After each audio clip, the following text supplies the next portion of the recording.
দমের উপর বাড়ি ঘর, দম ফুরাইলে সবই পর। দমের উপর বাড়ি ঘর, দম ফুরাইলে সবই পর। কত যতনে বানাইয়াছেন আল্লাহ এই আদম শহর।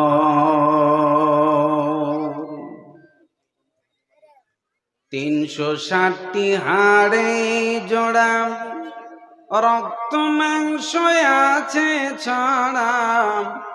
360টি হাড়ে জোড়া, রক্ত মাংস আছে ছড়া। তাহার ভিতর কারেন্ট চলে, কত রঙের খেলা চলে। রাখিসনি খবর, দমের উপর বাড়ি ঘর, দম ফুরাইলে সবই পর। কত যতনে বানাইয়াছেন আল্লাহ এই আদম শহর। যতই কোড়াও আড়ার ঘড়ি, বন্ধ হইবে দমের ঘড়ি। যতই কোড়াও আড়ার ঘড়ি, বন্ধ হইবে দমের ঘড়ি। মরিয়া গেলে যাইবি কবরে, রাখিসনি খবর। দমের উপর বাড়ি ঘর, দম ফুরাইলে সবই পর। কত যতনে বানাইয়াছেন আল্লাহ এই আদম শহর। আপামর জনসাধারণ কর্তৃক নির্বাচিত আজকের মসজিদ কেন্দ্রিক আয়োজিত জালসার নির্বাচিত যোগ্যতম সভাপতি, মঞ্চে উপস্থিত মুআজ্জাজ ওয়া মুকাররম উলামায়ে কেরাম, উপস্থিত কোরআন হাদিস পিপাসু মুসলিম শ্রোতাবৃন্দ, পর্দার এক প্রান্তে অপেক্ষামান সর্বগুণী গুণান্বিতা সতী সাধবী আমার মা, খালা ও বোনেরা, সর্বপ্রথমে মনিবের দরবারে শুকরিয়া আদায় করছি, যিনি আজকের আয়োজিত সভাকে সাফল্যমণ্ডিত করার সুযোগ করে দিয়েছেন। তা না হলে মাশাআল্লাহ সন্ধ্যার কিছু পূর্বে আমরা দেখেছি টিপ টিপ করে বৃষ্টি হচ্ছিল। কি বলেন, ঠিক না? বৃষ্টি হচ্ছিল। আল্লাহ পাক রব্বুল আলামিন বৃষ্টিকে স্থগিত রেখে আজকের এই আয়োজিত সভাকে সাফল্যমণ্ডিত করবার সুযোগ করে দিয়েছেন। আমরা সকলেই কোরআন হাদিসের প্রেমে চম্বক আকর্ষণে এই রহমতের মাহফিলে এসেছি। প্রতিপালক তিনি আমাদের এই তৌফিক এনায়েত করেছেন। তাই প্রথমত মাবুদের দরবারে আমরা কলেমাতুশ শুকর আদায় করি। সকলেই মহাব্বতের সাথে বলুন আলহামদুলিল্লাহ।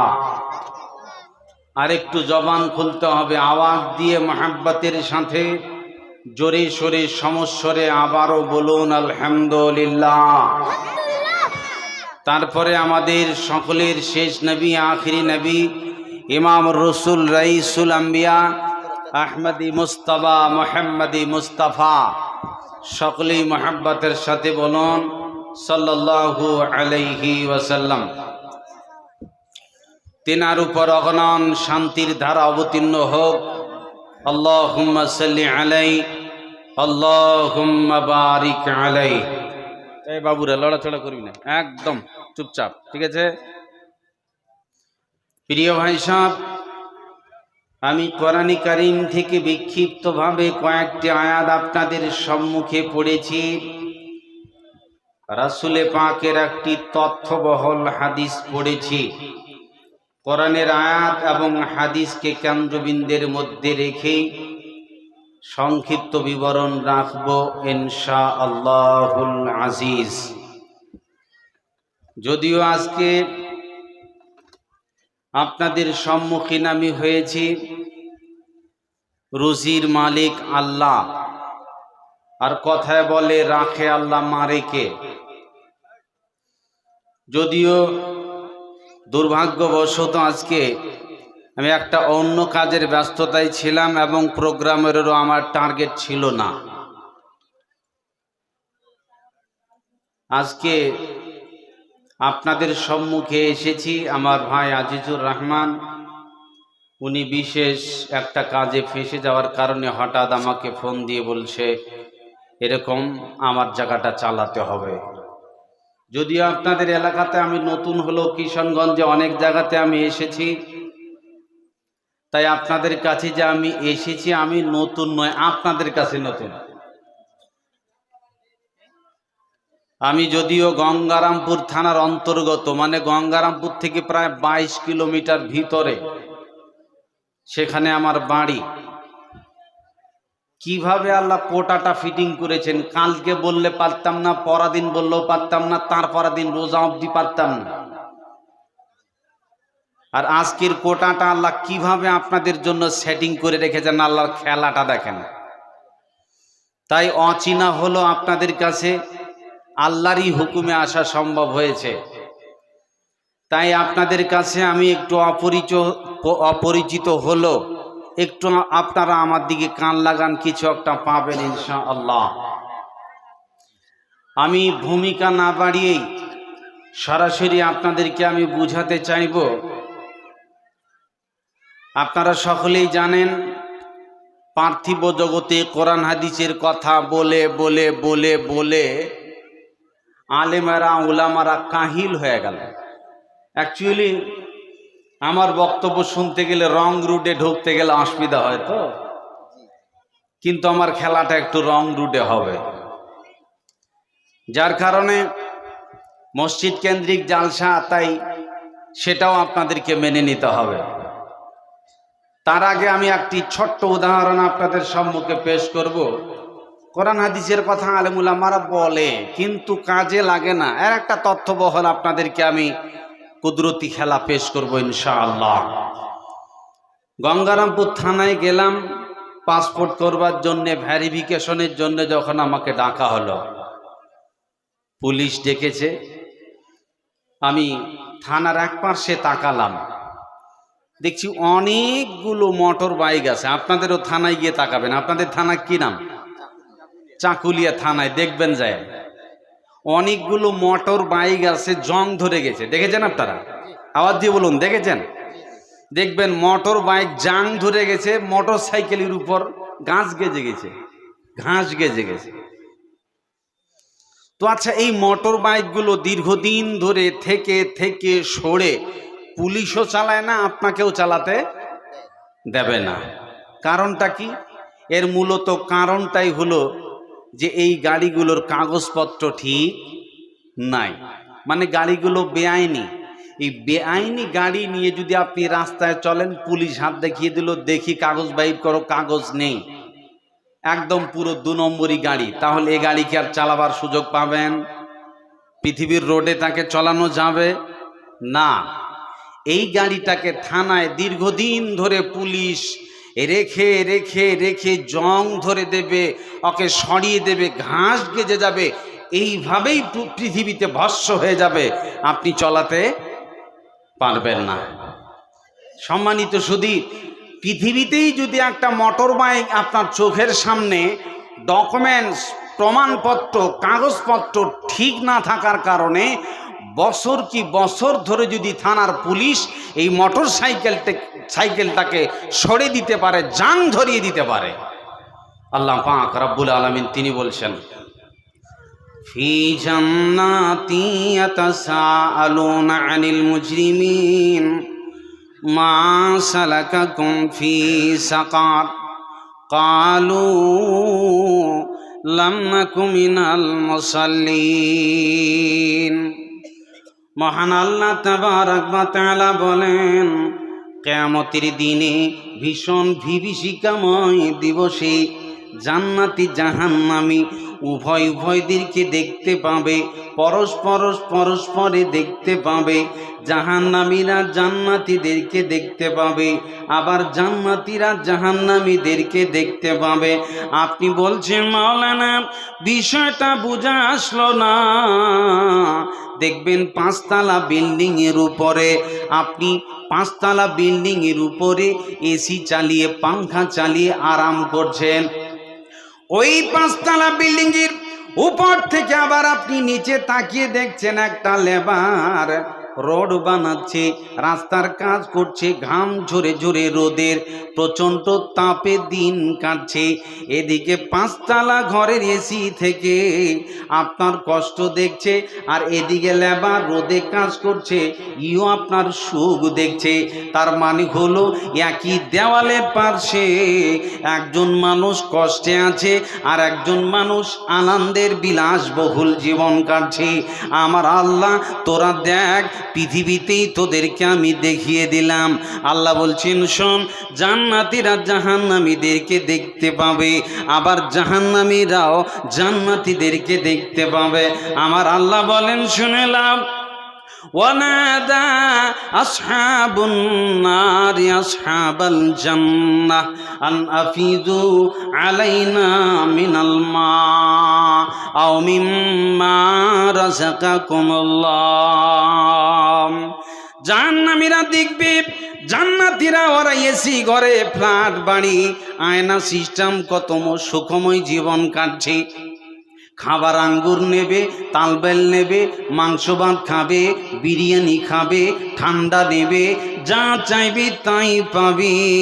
ওখানে নিয়ামতের কোনো অভাব থাকবে না।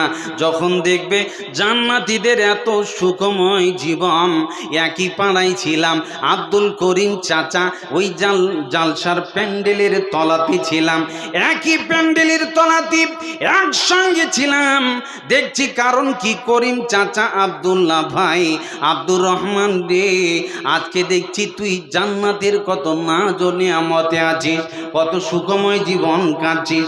ওরে দেখ দেখ, ওরে দেখ তোকে আল্লাহ কত নিয়ামত দান করেছে। কমসে কম হলো আজকে তোদের আমার আল্লাহ কত নাজ ও নিয়ামত দিয়েছে। একটু কিছু আঙ্গুর গোলা দাও, তালবেল দাও, খাবার দাও, তা না ভুলে আজকে ক্ষুধার জ্বালাতে নাড়ি ভুড়ি তন্তি ছিঁড়ে যেতে চায়, সহ্য করতে পারি না, সহ্য করতে পারে না। সারাদিন প্রহর রোদের তাপে, ক্ষুধার জ্বালাতে, তৃষ্ণার জ্বালায় ছটফট করতে করতে একটি বাড়ির দরজায় যে রাখলাম, মা জননী কেউ বাড়িতে আছো কি? ক্ষুধার জ্বালায় জান বাঁচে না। রমজান মাসে ইফতার রেডি, 5 মিনিট সময়ে হাতে আছে, খাবার রেডি রেডি, এমন ভাব হয়ে গেছে সারাদিন যে কষ্টটা লাগে নাই, ওই 5 মিনিটে বেশি কষ্ট মনে হয়। ছটফটি লাগে না? লাগে না? কি ব্যাপার গো, 5 মিনিট এত লম্বা লাগছে কেন? বেলাই রবে না যে, কি বলেন, লাগে না লম্বা? তার মানে ওই 2 মিনিটটা রবার্টের মতো বেড়ে যায়। বন্ধ। এবার দেখলেন, এবার ওই 5 মিনিটের ভিতরে আপনাকে যদি খাবারটাকে টেনে নেওয়া হয়, ঠান্ডার বোতলটাকে টেনে নেওয়া হয়, ওই পানির গ্লাসটাকে টেনে নেওয়া হয়, কেমন লাগবে বলো? কষ্ট লাগবে না? লাগবে না? আপনার দরজায় গিয়ে লাগছে, কই গো বাড়িতে আছো, 1 গ্লাস পানিগুলো দাও। আপনি ক্ষুধার জ্বালায় ছটফট করছেন, বাড়িওয়ালা বলছে 1 গ্লাস পানি পাবি না, পালিয়ে যা। কেমন লাগবে? কেমন লাগবে একটু খালি অনুভব করেন আপনি। বন্ধরে, জাহান্নামীরা দেখবি জান্নাতীরা এত নাজ ও নিয়ামত, কত খাবার আমার আল্লাহ তাবারক ওয়া তাআলা দিয়েছে রে। ওরে জান্নাতি, তোদের এত খাবার, এতগুলো আমাদের দরকার নাই, কমসে কম একটু পানিগুলো হলো আমাদের দাও। 1 গ্লাস পানি দাও, 1 গ্লাস পানিগুলো দেবে, 2-1 বোতল পানিগুলো আমাদেরকে দাও। এমন আবেদন যখন আপনি করে বসবেন, জান্নাতীরা জবাব দিবে, আমার আল্লাহ সেই জবাবটাও কোরআনে লিখে দিয়েছেন। ক্বালু ইন্নাল্লাহা হাররামাহুমা আলাল কাফিরিন। আজকে জান্নাতের সমর্থনা জন্য আমার তো দূরের কথা, এক ফোঁটা পানিও পাবে না। জোরে বলুন সুবহানাল্লাহ। এরকম একটা কঠিন দিবসের সম্মুখীন আমাদের হতে হবে না, হবে না বলুন? হতে হবে না? আপনি যাবেন না? যাবেন, প্রস্তুতি নেন, প্রস্তুতি নেন, সময় ঘনিয়ে গেছে। মহান আল্লাহ বলছেন, শুনে নাও, জান্নাতীরা দেখবে, জাহান্নামীরা দেখবে, পরস্পর পরস্পরদেরকে দেখতে পাবে। জান্নাতীরা দেখবে, ওই যে আব্দুল্লাহ চাচা, একই প্যান্ডেলের তলে ছিলাম, কি ব্যাপার, হ্যাঁ তুই কেন জাহান্নামে এসেছিস? অপরাধী কি বল? মা সালাকাকুম ফি সাকার, তোকে এই সাকার নামক জাহান্নামে কে ঢুকালো বল? তোমার পক্ষে নবী সুপারিশ করে না, তোমার পক্ষে আলেম কথা বলে না, তোমার পক্ষে জান্নাতি কথা বলে না। এই লোকটি জাহান্নামের ভিতর থেকে থেকে পুড়ে পুড়ে পুড়ে পুড়ে কালো কয়লা হয়ে গেছে রে। এর পক্ষে কেউ কথা বলে না, একে কেউ জান্নাতে নিয়ে যেতে পারে না। বল বল, আজকে তুই জাহান্নামের আগুনে কেন পড়ে আছিস বল? এবার উত্তরটা আপনি দেবেন, আমি লয়। আমার আল্লাহ বলছেন, শুনে লাও, আজকে জাহান্নামে থাকার বড় অপরাধটা কি কি তোমার ছিল না? উত্তর দেবে, লামনাকু মিনাল মুসাল্লিন, পৃথিবীর রোডে ছিলাম কিন্তু নামাজের কাগজপত্র ঠিক করে নাই, এই আমলটা ঠিক করি নাই। এই জন্য দীর্ঘদিন ধরে জাহান্নামের আগুনে পড়ে থাকবেন, কেউ বাঁচাতে পারবে না। আপনি কি করবেন? কে আপনাকে বাঁচাবে? উত্তর কোরআন থেকে। তার মানে আপনি যে জাহান্নামে গেছেন, ওই জাহান্নামে যাওয়ার অপরাধী হওয়ার মূলত কারণ এক নম্বরে আল্লাহ কোরআনে বলেছেন, লাম নাকু মিনাল মুসাল্লিন, আমরা নামাজি ছিলাম না। আচ্ছা, আজকে মসজিদ কেন্দ্রিক জালসা আপনারা সকলেই জানেন। তো এই মসজিদ আমরা সকলেই চাঁদা দিয়ে টাকা পয়সা কুড়িয়ে কুড়িয়ে মসজিদ বানাচ্ছি। মূল কারণ হলো মসজিদ একটা শ্রেষ্ঠ টাওয়ার। আপনার মোবাইলে যদি টাওয়ারের প্রবলেম হয়, যোগাযোগ করা যায় না, অসুবিধা হয়, তাহলে এলাকায় যদি পাশে একটা টাওয়ার বসা হয়, যোগাযোগের সুবিধা হয় না? জোরে বলুন, সুবিধা হয় না? তো আপনি আল্লাহর সাথে যোগাযোগ করবেন, তো এই টাওয়ারটা দরকার আছে না নাই? জোরে বলুন, দরকার আছে না নাই? অবশ্যই আছে। দেখেন, আমার আল্লাহ তাবারাক ওয়া তাআলা তিনি বলছেন, শুধু তাই নয়, আপনি কোরআনের কথা, রাসূলের কথা মানেননি।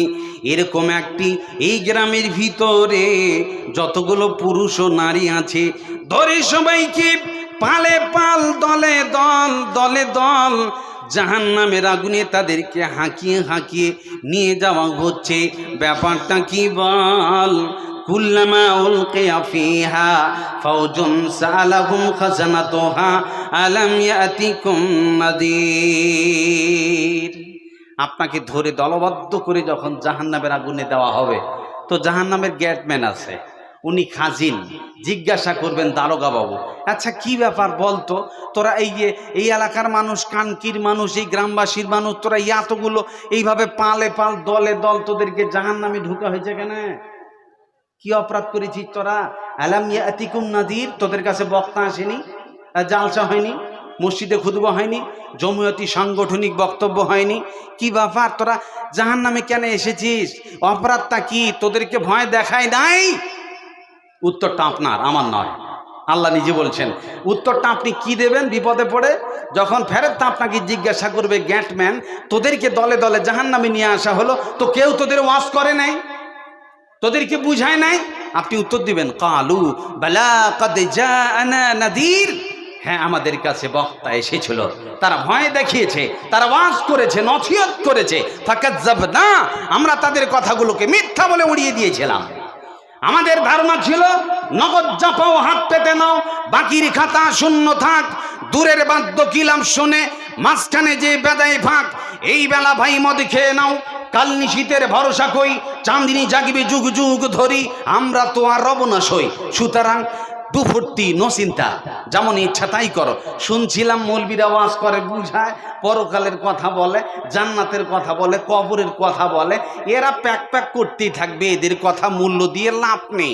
পরকাল নাকি হবে শুনছি, তো ওটা বাকির খাতা শূন্য থাক, পৃথিবীর পাপের কোটাটাকে আগে ফিল আপ করে লাভ। এই জন্য আলেম উলামারা কোরআন হাদিস কথা বলে, জনগণরা কান দেয়, শোনে, গুরুত্ব দেয়, আমল করে। জোরে বলুন করে না? এদেরকে জনগণ বানিয়েছে তোতলা। দুই বন্ধু বুঝলেন কলকাতা ঘুরতে গেছে, তো ঘুরতে যেয়ে প্রায় রাত 12টা হয়ে গেল। এখন মনে করলো দুই বন্ধু এক কাজ কর, চল একটু লজে গিয়ে আরাম করব, বিশ্রাম নেই। লজ ম্যানেজারের কাছে গেল, যাই বলছে ভাই ঘর ফাঁকা টাকা পাওয়া যাবে? তখনই বলছে হ্যাঁ ফাঁকা তো আছে, তবে একটা ঘর ফাঁকা আছে, তা আবার 80 তলা উপরে। একটাই ঘর ফাঁকা, কত তালা উপরে বললাম? 80 তালা উপরে। এরা মনে করলো যাই হোক রাত তো হয়ে গেছে, দুই বন্ধু আছি, গল্প করব, খুটখুট করে হাঁটবো। ঠিক আছে দেন। দুজনে এবার হাঁটতে লাগলো 80 তলা উপরে। সামনে আছে শিক্ষিত পণ্ডিত বন্ধু, আর পিছনে আছে তোতলা। শিক্ষিত পণ্ডিত সিঁড়িতে উঠছে, আর এই তোতলা ডাকতে আছে শোন শোন। ই কানই দেয় না। পণ্ডিত সামনে সিঁড়িতে উঠতেই আছে, আর তোতলা ডাকতে আছে। মানে তোতলা দেখবেন মাঝে মাঝে আটকে গেলে কিন্তু বাটার মতো আটকে যায়, নাই মনে হয়েছে হারিয়ে গেল আর কথা। কি বলেন ঠিক না? এরকম হয় কিন্তু। তো তোতলা বারবার করে ডাকছে শোন। ও হাঁটতে আছি, ডাকতে আছি, ও হাঁটতে আছি, ডাকতে আছে। এইভাবে ও সামনে হাঁটতে হাঁটতে হাঁটতে প্রায় 79 তালা উপরে। কত তালা বললাম? 79 তালা উপরে প্রায় চলে গেছে।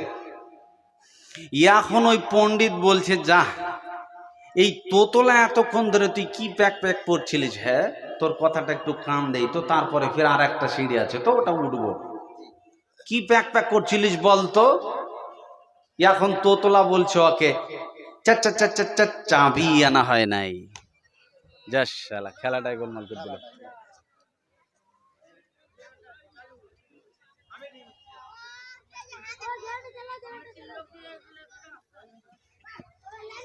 মাশাআল্লাহ মাশাআল্লাহ। ভাই আপনারা ধৈর্য ধরেন, দেখেন আমি কথাটাকে গুটাচ্ছি, একটু বোঝার চেষ্টা করুন। খুব মজার উদাহরণ কিন্তু।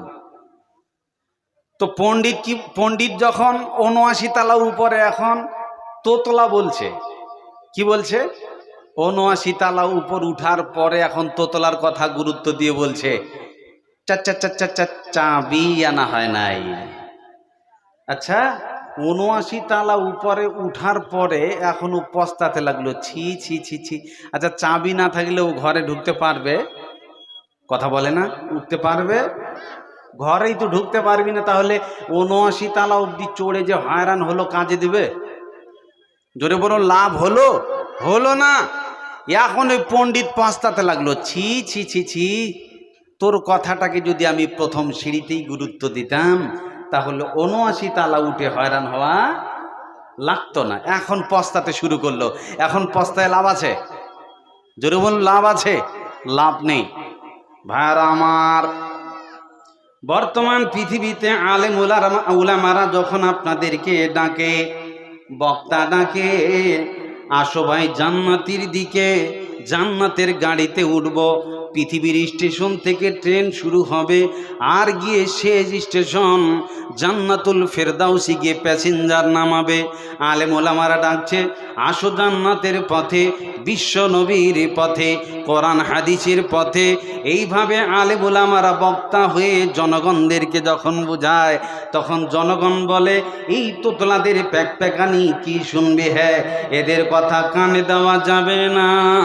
এইভাবে আমরা আপনাদেরকে বুঝিয়ে যাই, ডেকে যাই, বলতেই থাকি, ভয় দেখাতে থাকি, বুঝাতে থাকি। আমরা ওয়াজ করি আর বলি শোন, এই দিকে আয়ার জনগণ, আপনি পণ্ডিত সেজে না আলেমদের কথা গুরুত্ব দেওয়া যাবে না, মাদ্রাসার কমিটির গুরুত্ব দেওয়া যাবে না, মসজিদের কমিটির গুরুত্ব দেওয়া যাবে না, বক্তাদের কথায় গুরুত্ব দেওয়া যাবে না। এইভাবে আপনি পালাতে আজকে একটা জালসার আয়োজন করা হয়েছে। এত বড় প্যান্ডেলের ভিতরে মানুষকে আনা যাচ্ছে না, অথচ রাস্তায় ভিড় জমিয়ে আছে, মানুষের ভিড় ঠেলা যাচ্ছে না। বুঝেলা বন্ধ? তার মানে বক্তা যা বলছে তোতলা প্যাক করবে। এইভাবে করতে যখন আপনার 60-70 বছর জীবন চলে গেল, জীবনের শেষ মুহূর্তে আমার আল্লাহ বলছেন শুনে নাও, ফাইদা বালাগাতিল হুলকুম ওয়া আনতুম হিনা ইদিন তানদুরুন। মানুষের জীবনের যখন শেষ নিঃশ্বাস কণ্ঠনালী পর্যন্ত পৌঁছে যায়, মরা মরা ভাব, মরছে মরছে মরছে মরছে, এমন মুহূর্তে আপনার জীবনের শেষ নিঃশ্বাস পর্যন্ত চলে গেল, আজরাইল এসে গেল তার মৌতের গাড়ি নিয়ে আপনাকে প্যাসেঞ্জার বলে উঠিয়ে নিল। বন্দরে এই অবস্থাতে পক করে আপনার জীবনের বাতিখানা নিভিয়ে দিল। এরপরে আপনাকে কবর জগতে নিয়ে যাওয়া হলো। ওটা এমন একটা জায়গা, পরীক্ষা দিব না বললে চলবে না। মাধ্যমিক পরীক্ষা দিলাম, ফেল পড়লে সমস্যা নাই, আগামী বছর দিতে পারবে, ভালো নম্বর তুললেও সমস্যা নাই। কিন্তু জেনে নাও, এইভাবে পৃথিবীর জীবন চালাতে গিয়ে যখন জীবনের শেষ মুহূর্তে, যখন জীবনের বাতিখানা নিভে গেল, এমন একটা পরীক্ষার হল, বুড়াও বসবে, ছোঁড়াও বসবে, বুড়িও বসবে, কম বয়সী বাচ্চারাও বসবে। এমনি করে বাবাজি, চাচা, বন্ধু, যুবক, ফ্রি ফায়ার, ফেসবুক আলা, পাবজি, সবাই ওই পরীক্ষার হলে বসবে। বসবো না বললে চলবে না, রেজাল্ট দেরি হবে না, পরীক্ষা শুরু হবে, তৎক্ষণাৎ রেজাল্ট হবে, পাস না ফেল 3 মাস সময় নেওয়া হবে না। আমার বন্ধু, এইভাবে করে যখন আপনি চলে গেলেন কবর জগতের পরীক্ষার হলে, ফেরেশতারা আপনি কোশ্চেন করবে, প্রশ্ন শুরু করে দেবে, মান রাব্বুকা মা দীনুকা মান নাবিয়ুকা, তোমার রবকে, তোমার নবীকে, তোমার দিনকে। আপনি যদি মুমিন না হন তাহলে দেখবেন আপনার উত্তর দেওয়া সম্ভব হবে না। হা হা হালা আদ্রি, হায় হায় রে, পৃথিবীতে ইমানের চাবি আনা হয় নাই। সর্বনাশ, ছি ছি ছি, আলেমদের কথা পৃথিবীতে যদি গুরুত্ব দিতাম তাহলে কবরে ফেসে যেতাম না। আফসোস। আচ্ছা, তখন আর পস্তায় লাভ আছে? যদি বলুন লাভ আছে? লাভ নাই। যে ব্যক্তি দুনিয়াতে কাফের হইবে, বিষধর সাপে তারে দংশন করিবে, সাপের সংখ্যা জানো 99 হবে, পেটের ভিতরে তারা বাসা বাঁধিবে, বিষের জ্বলনে তারা করিবে ক্রন্দন, রক্ষা পাইবে না, শুধু বাড়িবে জ্বলন। এইভাবে কিয়ামত তক হইতে থাকিবে, ইহা হতে কোনো মতে রক্ষা নাহি পাবে। একটি সাপের বিষ এমনই যন্ত্রণা, পবিত্র হাদিসে নবী দিয়াছেন বর্ণনা। একটি সাপ পৃথিবীতে যদি নিঃশ্বাস ছাড়িত, তামাম পৃথিবী পড়ে ছাই হয়ে যেত, লতা পাতা গাছপালা কিছু রইত না, শাকসবজি খাদ্যদ্রব্য কিছুই গজাত না। এরকম পরীক্ষার হলে বসবো না, বসবো না বলেন? কথা বলে না, বসবেন না? কোন বাপের বেটা আছে এমন খালি একজন বলুক বসবো না?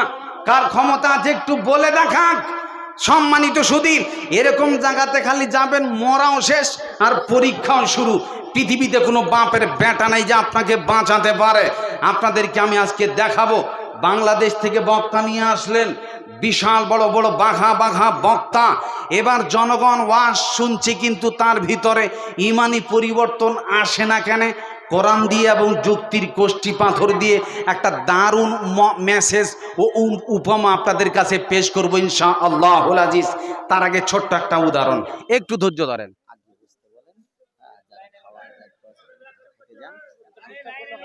এত ডিস্টার্ব খুব মুশকিল। মাশাআল্লাহ ভাই, ওই যে দেখেন ভোট ভোডি, একটু চলাতে চলাতে যদি থেমে যায় তো কখনো কখনো গরমের কারণে স্টার্ট ধরে না। এই মাইক চলতে চলতে যদি একবার বন্ধ হয়ে যেত, আমার ওই ভোটভটি গাড়ির মতো খুব মুশকিল হয়। ভাই একটু দেখিয়েন তো। প্রিয় ভাই সব, একটু ধৈর্য ধরেন আপনারা। আর ভাই একটু রিকোয়েস্ট করছি আপনাদের কাছে, একটু সামনে আগিয়ে বসলে কি কষ্ট হবে? মুসাফির মানুষ, আপনাদের জন্য আমি দোয়া দেব। এখানে ফেরেশতারা ক্যামেরা করছে, প্রত্যেকেরই ঘাড়ে ঘাড়ে ফেরেশতা আছে 2 জন করে, খুবই সাবধান। আপনারা ভাই চেপে চেপে আসুন। সামনে আসুন ভাই, চেপে চেপে আসুন। আল্লাহ বলছেন ইজা কিল লাকুম তাফাসসাহু ফিল মাজালিস ফাফসাহু ইয়াফসাহিল্লাহু লাকুম। কাউকে জায়গা ছাড়তে বললে সে যদি জায়গা ছেড়ে দেয়, আল্লাহ তার জন্য জান্নাতে জায়গা প্রশস্ত করে দেবেন। জোরে বলে নারে তাকবীর। আসুন ভাই, চেপে চেপে আসুন, অন্যকে বসার সুযোগ করে দিন। আসুন, আমি আপনাদের কাছে 5টা মিনিট একটা উদাহরণ পেশ করব। উদাহরণ ভালো করে কান লাগান, খুবই মজার কথা। আর ভাই পিছনে বসবেন না ভাই, সামনে ফাঁকা জায়গা আছে, এসে এখানে ফাঁকা জায়গা ফিল আপ করুন, এদিকে কান লাগান। ছোট্ট একটা উদাহরণ দেব, দেখেন। আমার বক্তব্যের নিয়মই হলো কোরআন হাদিস আর প্রাসঙ্গিক যুক্তি। আমি যদি টাকাও তুলি সেটা আপনার ব্রেনে আগে মিক্সচারিং করে দেব, আপনার বিবেক যদি বলে তো দিবেন। কথায় আছে টাকা টাকা টাক টাকা, টাকা ছাড়া সব ফাঁকা। যতই ট্রেনে ওঠেন মস্তানি চলবে না, টিটি উঠলে সব বাটাই কাবু। কি বলেন, ঠিক না? তো ওটা সবাই তো জানে, টিকিট কাটলেও একটা টেনশন থাকে, টিটি উঠেছে একটা সতর্কতা থাকে। টেনশন নেই। আমি একটা ছোট উদাহরণ আপনাদের কাছে পেশ করছি। মনে করলেন আজকে এই জালসার দিনে আপনার ছেলে বাপকে গিয়ে বলছে, আব্বা যান 500 টাকা দাও। বলে ঠিক আছে বেটা, নিয়ে এলাম। আব্বা বেটা কি 500 টাকা দিয়ে দিল। এখন বাপ বলছে, বেটা রে শোন, জালসা লেগেছে, খেলাধুলা হবে, জিলেপি আছে, ভিন্ন ধরনের খাবার আছে, তবে বেটা শোন, 450 টাকা তুই খেলে রে বেটা।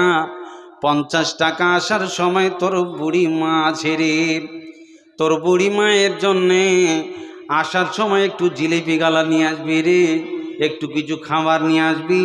বাপ দিল 500 টাকা, 450 টাকা খেলে 50 টাকার ভাউচার দিল। এবার ছেলে ঝিড়কানি দিয়ে বলছে, না না, 1 টাকাও আমি কিছু খাবার নিয়ে আসব না।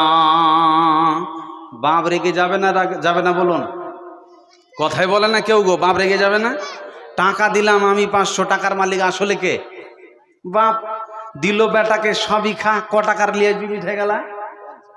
50 টাকার লিয়ে আসবি। দেখেন, যদি ছেলে 50 টাকায় এই ভাউচার আপত্তি তোলে, বাপ রেগে যাবে। 8 টাকা দিতে চাইবে? জোরে বলুন, দিতে চাইবে না? বাপ রেগে আসে। মহান আল্লাহ তাবারাক ওয়া তাআলা বলেন, ওয়ালিল্লাহি মিরাসুস সামাওয়াতি ওয়াল আরদ। আকাশ জমিনের সমস্ত সম্পত্তি আমার আল্লাহ পাকের। কিয়ামতের যখন দাগ এসে যাবে, কত বড় টাকার মালিক আপনি দেখার সুযোগ নাই। কম্পিউটারের দোকানে যাবেন, যাই বলবেন, ভাই কম্পিউটার বলা দেখ, আমার বাড়ির দাগ নম্বর দিলাম, আমার বিবির নামে 4 শতক আছে, আমার ছেলের নামে 2 শতক আছে, আমার নামে 10 বিঘা আছে, একটু কম্পিউটারে সার্চিং করে দেখো তো আমার জমি জায়গাগুলো ঠিক আছে না নাই। কিয়ামতের যখন দাগ আসবে, আপনি কম্পিউটারের দোকানে যাবেন, জমির দাগ নম্বর দিবেন, বাড়ির দাগ নম্বর দিবেন, দেখবেন আপনার নামে জমি দেখাচ্ছে না, আপনার বেটার নামে নাই, আপনার বিবির নামে নাই, আপনার 1 বিঘা জমি আপনার নামে রেকর্ড দেখাচ্ছে না। কম্পিউটার থেকে সার্চিং করার পরে একজনারই নাম দেখাচ্ছে, তার নাম হলো আল্লাহ। তার মানে হলো কিয়ামত হলে আবার সমস্ত সম্পত্তি আমার আল্লাহর নামে রেকর্ড হয়ে যাবে। ওরে শুনলে, আমার আল্লাহ তাবারাক ওয়া তাআলা কিছুক্ষণ সময় মানুষের হাতে এই সম্পদগুলো তুলে দিলেন। এরপরে আমার আল্লাহ বলছেন, শুনে লাও, ওয়া মিম্মা রাযাকনাহুম ইউনফিকুন। আমি আল্লাহ তাবারাক ওয়া তাআলা সমস্ত সম্পত্তি তোদের হাতে তুলে দিলাম। বিবির পিছনে খরচা কর, ছেলে মেয়ের পিছনে খরচা কর, আব্বা আম্মার পিছনে খরচা কর, সবই খেলে রে। খরচা করলে তবে দেখ, পৃথিবীতে খরচার কিছু আমি কোটা দিলাম, খরচার কিছু জায়গা দিলাম। শোন, পৃথিবীতে মরার আগে তুই মসজিদে মাদ্রাসাতে গরিব দুঃখী এদের পিছনে কিছু কিছু তুই খরচা করে আসবি। এবার আপনি বলেন, আল্লাহ দিল টাকা, মালিক আল্লাহ, সবই খরচা কর, তবে মসজিদ মাদ্রাসা গরিব দুঃখীদেরকে দিবি। আপনি যদি গলা ঝিড়িকা নিয়ে দিয়ে বলেন 1 টাকা দিব না, প্যান্ডেল থেকে উঠে পালিয়ে যান, রেগে যাবে কে? কথা বুঝতে পারেন না? কে রেগে যাবে? আল্লাহ রেগে যাবে।